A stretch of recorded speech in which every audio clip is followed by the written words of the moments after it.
এই জিল্লু মাল দে। এই কে রে? স্যার আমি একটা ডায়লগ বললাম বটে। লেবু তোকে আর ডায়লগ বলতে হবে না, নে এবার ফেলুর পালা। ফেলু তুই দাঁড়া, তুই ডায়লগ বল, দেখি তুই কেমন অ্যাক্টিং করতে পারিস।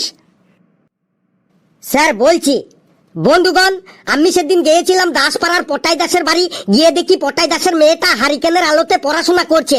স্বাধীনতার 50 বছর পরেও একটা মেয়ে কেন হারিকেনের আলোতে পড়াশোনা করছে?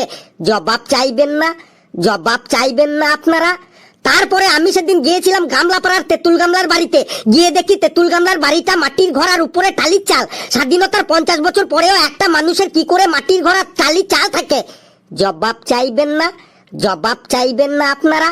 তারপরে আমি সেদিন দেখলাম ফুটানি পাড়ার লবণ ফুটানি হেঁটে হেঁটে বাজারে যাচ্ছে।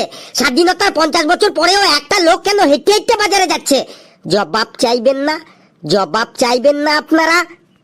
তাই বন্ধুগণ আমি যদি ক্ষমতায় আসি তাহলে আর কাউকে হারিকেনের আলোতে পড়তে হবে না, সবার বাড়িতে বালতি বালতি বিদ্যুৎ পাঠিয়ে দেবো, সবাই বিদ্যুতের আলোতেই পড়বে।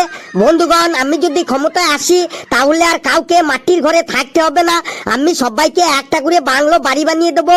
আমি যদি ক্ষমতায় আসি তাহলে কাউকে আর হেঁটে হেঁটে বাজারে যেতে হবে না, সবাইকে একটা করে BMW গাড়ি কিনে দেবো।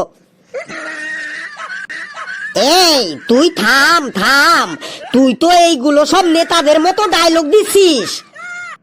হ্যাঁ স্যার, এখনকার যুগে সব থেকে বড় অভিনেতা মানে অ্যাক্টর তো নেতারাই, তাই আমি নেতাদের মতো অ্যাক্টিং করলাম। ঠিক আছে ঠিক আছে, তোরা এবার বস, আমি মরক্কো যাওয়ার টিকিট কাটতে যাই।